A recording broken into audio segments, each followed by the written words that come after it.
बिस्मिल्लाहिर्रहमानिर्रहीम, अस्सलामु अलैकुम। आप देख रहे हैं GNN और मैं हूं तनसीर जैदी। मैं हूं सादिया सरवर। हेडलाइंस आपने जानी, बुलेटिन का आगाज़ करते हैं। आपको खबर दें, वज़ीर आज़म शहबाज शरीफ ने बीजिंग से इस्लामाबाद तक इक़्तिसादी तरक्की लॉन्ग मार्च का ऐलान कर दिया। कहा कि मकासद हासिल करके रहेंगे। बीजिंग में पाक चीन बिजनेस टू बिजनेस कॉन्फ्रेंस से खिताब करते हुए CPEC को पाकिस्तान के लिए गेम चेंजर मंसूबा करार दे दिया। कहा चीनी सनअतें पाकिस्तान मुंतकिल होने से सस्ती लेबर समेत तमाम सहूलतें दस्तयाब होंगी। शहबाज शरीफ ने चीनी हममनसब ली चियांग से मुलाकात की। दौरा चीन मुकम्मल करके वज़ीर आज़म वतन वापस पहुँच गए। चीन ने हमेशा मुश्किल वक्त में पाकिस्तान का साथ दिया। चीनी बहन भाइयों की सिक्योरिटी पर कोई समझौता नहीं करेंगे। शहबाज शरीफ की चीनी वजीर आजम से अहम मुलाकात। CPEC फेज 2 अपग्रेड करने और 5 नए कॉरिडोर शुरू करने पर इत्तेफाक। कई मुआहिदों पर भी दस्तखत। बीजिंग में सरमायाकारी कॉन्फ्रेंस से खिताब करते हुए वजीर आजम शहबाज शरीफ का कहना था, इक़्तिसादी तरक्की के लॉन्ग मार्च में मंजिल तक पहुंचने तक आराम से नहीं बैठेंगे। ये लॉन्ग मार्च बीजिंग से इस्लामाबाद तक होगा। मकासद हासिल करके रहेंगे। वजीर आजम का कहना था, बिजनेस टू बिजनेस कॉन्फ्रेंस पाक चीन मजबूत दोस्ती की अक्कास है। चीन के मिसाली ताउन से पाकिस्तान मुआशी इस्तेहकाम की जानिब बढ़ रहा है। पाकिस्तान में चीनी शहरियों की हिफाजत अव्वलीन तरजीह है। इससे पहले वजीर आजम शहबाज शरीफ ने अवामी जमहूरिया चीन के वजीर आजम ली चियांग से मुलाकात की। इस मौके पर वजीर आजम ने कराकरम हाईवे, रेलवे लाइन 1 की बहाली और गवादर पोर्ट की मुकम्मल ऑपरेशनलाइजेशन की जरूरत पर जोर दिया। इस मौके पर दोनों ममालिक के दरमियान CPEC फेज 2 समेत मुख्तलिफ शोबों में ताउन बढ़ाने के हवाले से मफाहमती याददाश्तों और मुआहिदों पर भी दस्तखत हुए। अब कुछ बात करेंगे सैलाब की सूरत हाल के हवाले से। भारत की तरफ से आने वाले सैलाब का खतरनाक रैला दरियाए चनाब से गुजरने लगा। डिप्टी कमिश्नर मुल्तान के मुताबिक 12 घंटों में पानी की सतह में कमी आने की उम्मीद है। बंद तोड़ने का भी कोई फैसला नहीं किया गया। भारत ने सतलुज में हरीके और फिरोजपुर पर पानी का बड़ा रेला दाखिल होने से मुतालिक भी आगाह कर दिया, जिसके बाद कसूर, ओकाड़ा, पाकपतन, बुरेवाला, आरिफवाला और बहावलनगर अजला को ऊंचे दर्जे के सैलाब का खतरा है। तफसील इस रिपोर्ट में। मुल्तान पर दबाव बरकरार। चनाब से सैलाब का खतरनाक रेला गुजरने लगा। चिन्योट ब्रिज से पानी का अखराज 5,54,000 क्यूसेक तक पहुंच गया। जिला झंग के 275 से जायद मौजाजात शदीद मुतासिर। 12 घंटों में दरिया की सतह में कमी की उम्मीद का इजहार। डिप्टी कमिश्नर मुल्तान के मुताबिक पानी की सतह खतरनाक न होने पर ब्रीचिंग का फैसला अभी नहीं किया गया। खतरा महसूस हुआ तो इकदाम उठाएंगे। झंग और मुल्तान में सैलाब से सैकड़ों देहात मुतासिर हुए। इलाका मकीन नकल मकानी कर गए। रिलीफ कैंपों में मुकीम मुतासरीन का कहना है कि हमारी जमा पूंजी सैलाब की नजर हो गई। हुकूमत नुकसान का अजाला करे। सर साढ़ा गार इतू 7 किलोमीटर दूर दरिया के किनारे थे। असंभाल मवेशी लाए के उतू अज 6-7 दिन हो गए नहीं थे आए यहाँ सर। साढ़े कल कोई इदारा किसी किस्म के कोई सपोर्ट नहीं की थी। अब अल्लाह दी तहत बैठे आए थे। असि अपना शेर ला के इतने आ गए हाँ जी। कोई पशु छोटे मोटे पारू शारू लैके आया इतने ना सानू कोई किसी किस्म का चारा मिलता पाया, ना कोई रोटी पानी का इंतजाम है जी। भलो आवाम का इत्थों वाली का जो कोई सानू तिरका वहीला टुकर पानी दे रहा है। भारत की तरफ से चनाब में पानी छोड़े जाने से खान की बैराज पर पानी का बहाव 5,02,000 क्यूसेक तक जा पहुंचा। हेड कादराबाद पर पानी का बहाव 5,30,000 क्यूसेक हो गया। चिन्योट ब्रिज के मकाम पर पानी की सतह 4,33,000 क्यूसेक है। भारत ने पाकिस्तान को सतलुज के हवाले से भी एक और इत्तला दे दी। NDMA ने दरियाए सतलुज में एक बार फिर ऊंचे दर्जे के सैलाब का खदशा जाहिर कर दिया। दरियाए रावी में सुधनाई के मकाम पर इंतहाई ऊंचे दर्जे का सैलाब है। रावी से पानी चनाब में जाने के बजाय वापस आने लगा। चिन्योट में सैलाबी रेले ने एक बार फिर तबाही मचा दी। दरियाए चनाब में चिन्योट के मकाम से 5.5 लाख क्यूसेक का रेला गुजर रहा है। इसी पर मजीद बात करते हैं नुमाइंदा GNN सैयद जफर याब हुसैन से। जी सैयद जफर याब हुसैन, आगाह कीजिएगा कि हफ्ते में दूसरी बार पानी की सतह बुलंद हुई है और अभी क्या सूरत हाल है? दूसरी बार चिन्योट में ऊंचे दर्जे का सैलाबी रेला गुजर रहा है। पानी की सतह की बात की जाए तो इस वक्त चिन्योट के मुकाम से 5.5 लाख क्यूसेक से ज्यादा का रेला गुजर रहा है और एक हफ्ते में मुसलसल दूसरी बार पानी की सतह में इजाफा के बायस नशेबी इलाके फिर जेर आब आ गए हैं। लाहौर रोड, झंग रोड की बस्तियां और दर्जनों देहात फिर जेर आब आ गए हैं और पानी की रफ्तार इस कदर है कि एक बार फिर तबाही फैला दी है, जिस पर जिला भर में एमरजेंसी नाफज कर दी गई है और 12 फ्लड रिलीफ कैंपों में तमाम अदारों को अलर्ट कर दिया गया है। दूसरी जनाब इस वक्त तक 150 देहातों के 3 लाख अफराद मुतासर हुए हैं। इस वक्त पाक फौज और रेस्क्यू टीमें रेस्क्यू और रिलीफ ऑपरेशन में भरपूर हिस्सा ले रही हैं। जी। दरियाई चनाब में दूसरे सैलाबी रेले में घिरे मंडी बहाउद्दीन के दर्जनों देहात में ग़िज़ाई किल्लत का खदशे के पेश नज़र पंजाब हुकूमत की जानिब से बच्चों के लिए दूध और फ्रूट के पैक घर घर तकसीम किए जा रहे हैं। असिस्टेंट कमिश्नर के साथ मौजूदा नुमाइंदा GNN तलत, उनसे मज़ीद जानेंगे। जी तलत। जी बिल्कुल, दरियाई चनाब हेड कादराबाद के मुकाम पर इस वक्त 5 लाख क्यूसिक का रेला जो है वो गुजर रहा है, जिसकी वजह से दर्जनों देहात जो है वो ज़ेर आब आ चुके हैं। इनका ज़मीनी रब्ता जो है वो मुनक़ता हो गया है, तो इनके लिए यहाँ पे खुराक जो है वो पंजाब हुकूमत की जानिब से वो इन तक पहुँचाई जा रही है। मुख्तलिफ चीज़ें जो है इनके घरों तक जो है वो पहुँचाई जा रही हैं। असिस्टेंट कमिश्नर हमारे साथ मौजूद हैं फालिया के, इनसे बात करते हैं। सर बताइएगा क्या क्या दिया जा रहा है लोगों को? जी बिस्मिल्लाहिर्रहमानिर्रहीम। गवर्नमेंट ऑफ पंजाब हर मुमकिन कोशिश कर रही है कि हम अपने जितने भी जो लोग हैं जो इस सैलाब से मुतासर हुए हैं उन तक पहुंच सकें। उसमें हमने टेंट्स, मच्छरदानी, फूड हैम्पर्स, उसके अलावा ये खुराक के राशन के जो थैले हैं, जानवरों के लिए वंडा, सब्ज़ चारा, अद्वियात और डिफरेंट रिलीफ कैंप्स हमने लगाए हुए हैं। आज हम जो स्पेशल एक्टिविटी एक कर रहे हैं उसमें ये हमारे पास ये हमने गिफ्ट बॉक्सेस बनवाए हुए हैं, जिसमें हमारे मिल्क पैक है, बिस्किट्स हैं, डिफरेंट फ्रूट्स हैं। इस तरह की ये जो ज़रूरी अशिया हैं ये हम डेरा जात पे दूर दराज जो देहात हैं जो ज़ेर आब हैं वहाँ हम बोट्स पे रख के उन तक पहुँचा रहे हैं। जी बिल्कुल, इनका ये कहना है कि ये गिफ्ट जो है वो पैक किए गए हैं और स्पेशली बच्चों के लिए गिफ्ट जो है वो बनाए गए हैं। इसके साथ साथ खाना जो है वो भी प्रोवाइड किया जा रहा है। जानवरों के लिए जो है वो चारा, उसका भी बंदोबस्त जो है वो किया जा रहा है। तो हर मुमकिन कोशिश की जा रही है कि इनके दहलीज पर जो है तमाम सहूलियात फराम की जाए। जी।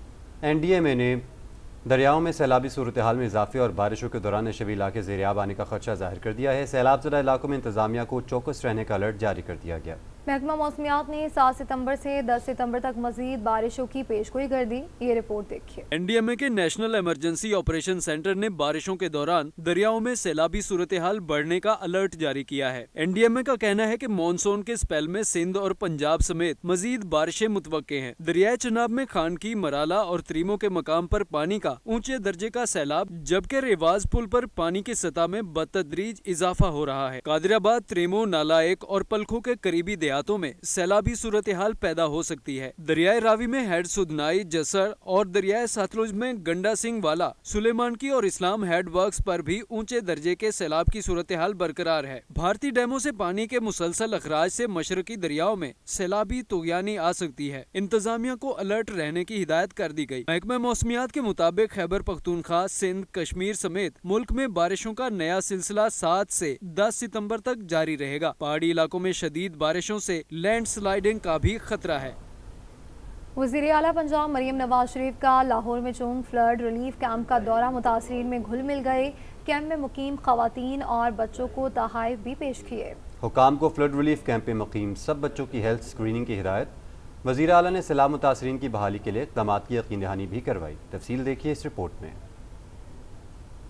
ये मैडम ये हमारे मोस्टली थीम पार्क से और बर्कर कॉलोनी उधर साथ बेसिकली एरिया थीम पार्क का ही है, उधर से ये सारी।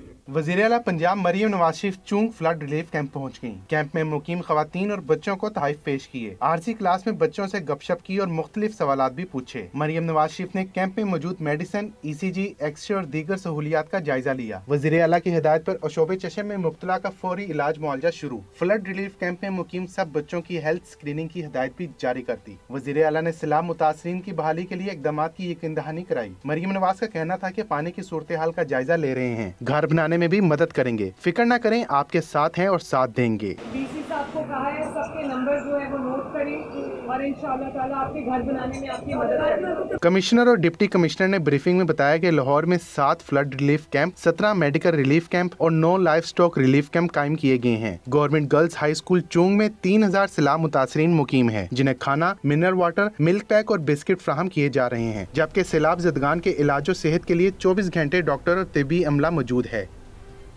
खातून अव्वल और रुकने कौमी असम्बली आसिफा भुट्टो जरदारी ने नवाबशाह में कायम सैलाब मुतासरीन के कैंपों का दौरा किया और मुतासरीन से मुलाकात की। आसिफा भुट्टो को मुतासरीन के रहन सहन, इलाज, मुआलजे, खुराक और दीगर सहूलियात से मुतल्लिक तफसीली ब्रीफिंग दी गई। आसिफा भुट्टो जरदारी ने मुतल्लिका महकमों को मज़ीद मौसर इक़दाम करने की हिदायत दी। आसिफा भुट्टो जरदारी बोली कि बिपढ़ते पानी से इंसानी ज़िंदगियों, इमलाक, खेत खलियान और जानवरों को बचाना एक बड़ा चैलेंज होगा। मुमकिन सैलाब का मुकाबला करने के लिए मॉनिटरिंग से लेकर हंगामी हालात की दर्जाबंदी तक मौसर मनसूबाबंदी नागुज़ीर है। मुमकिन सैलाब का मुकाबला करने के लिए मुख्तलिफ महकमों के दरमियान मज़ीद बेहतर कोऑर्डिनेशन ज़रूरी है।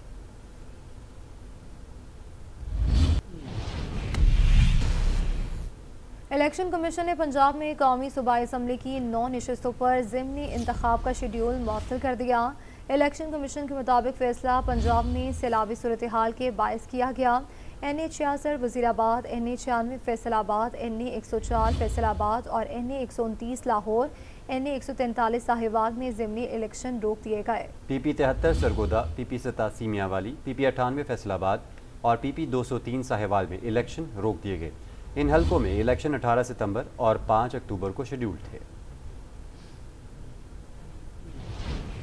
Chairman joint chiefs of staff committee general Sahir Shamshad Mirza से कमांडर तुर्क फजाइया की मुलाकात हुई। ISPR के मुताबिक मुलाकात में पेशा वराना दिलचस्पी के अमूर और आलमी इलाकाई जियो स्ट्रेटेजिक सूरत हाल पर तफसीली बातचीत की गई। रहनुमाओं ने अमन इस्तेहकाम के फ़रोग में करीबी ताउन की अहमियत पर जोर दिया। पाकिस्तान और तुर्किया के दरमियान स्ट्रेटेजिक दोस्ती को मज़ीद मजबूत बनाने के अज़म का अदा किया गया। दिफा और सलामती के शोबों में दो तरफा ताउन बढ़ाने पर इत्तफाक। कमांडर तुर्क फ़ज़ाइया ने पाक अफवाज के आला पेशा वराना मयार को सराहा। दहशत गर्दी के ख़िलाफ़ जंग में पाक अफवाज की कुर्बानी को खराज तहसीन पेश किया। इलाक़ाई अमन व इस्तेहकाम के लिए पाकिस्तान के मुसलसल किरदार की तारीफ़ की।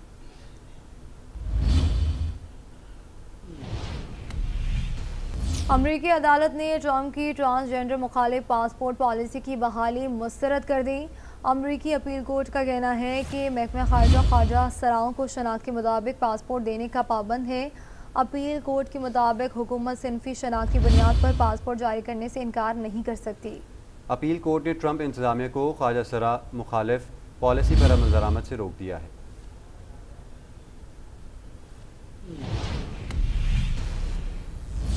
वज़ीर आज़म के मुशीर राना सनाउल्लाह का कहना है कि फील्ड मार्शल सैयद आसिम मुनीर ने कौम को मार्का हक की सूरत में फ़ख्र करने का मौका दिया। आर्मी चीफ की मुद्दत 5 साल हो गई है, 2027 में मुद्दत पूरी होगी। इसके बाद एक्सटेंशन का सवाल पैदा हो गया। लाहौर में पंजाब असम्बली के बाहर मीडिया से गुफ्तगू करते हुए कहा कि सिविल वॉर की कोशिश हो रही है। 9 मई को ये कोशिश हुई। सिविल वॉर की किसी सूरत इजाज़त नहीं दी जाएगी। कोई भी धड़ा हो इसको सख्ती से रोकना चाहिए। हुई उसके बाद 24 और 26 नवंबर को भी ये कोशिश हुई। सिविल वार या सिविल नाफरमानी जो है इसको किसी कीमत पे जो है वो इसको इजाज़त नहीं दी जाएगी, नहीं दी जानी चाहिए। किसी ज़माने में आर्मी चीफ की जो है वो मुद्दत जो है ड्यूरेशन वो 4 साल होती थी। उसके बाद 76 में 3 साल हो गई। अब by the act of parliament जो है वो 5 साल हो गई है। तो इसमें एक्सटेंशन कहाँ से आ गई? जब वो मुद्दत 5 साल है और जब वो मुद्दत ख़त्म होगी नवंबर 2027 में, तो फिर वहाँ पे एक्सटेंशन का सवाल उठेगा। उस वक्त की गवर्नमेंट, उस वक्त की कैबिनेट जो है वो फैसला करेगी।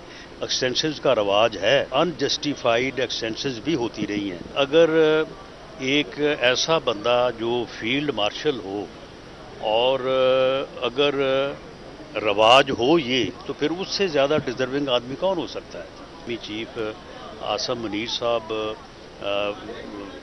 पाकिस्तान के वो सपूत हैं कि जिन्होंने पिछले 78 सालों में शायद पहली मरतबा इस कौम को फ़ख्र करने का और इस कौम को सुरखरू होने का मौका फराहम किया है। सुप्रीम कोर्ट के जज जस्टिस सदर मिनुल्लाह कहते हैं कि आइन का दिफा करना हमारे ओथ का हिस्सा है। ये किसी पर एहसान नहीं, अल्लाह के नाम पर लिए गए अहद का जवाब अल्लाह ही को देना है। मजीद कहा कि वकला तहरीक में 90 लोगों ने अपनी जानें दी, हम इनका भी कर्ज नहीं उतार सकते हैं। कराची में सेमिनार में होने वाले खिताब करते हुए उन्होंने कहा कि जज सदर मिनुल्लाह का मजीद क्या कहना था आपको दिखाते हैं। उठाया है उसके अल्फाज अगर हम हर सुबह पढ़ें तो हमें किसी किस्म के कोई वादा आपको लेने की जरूरत ही नहीं।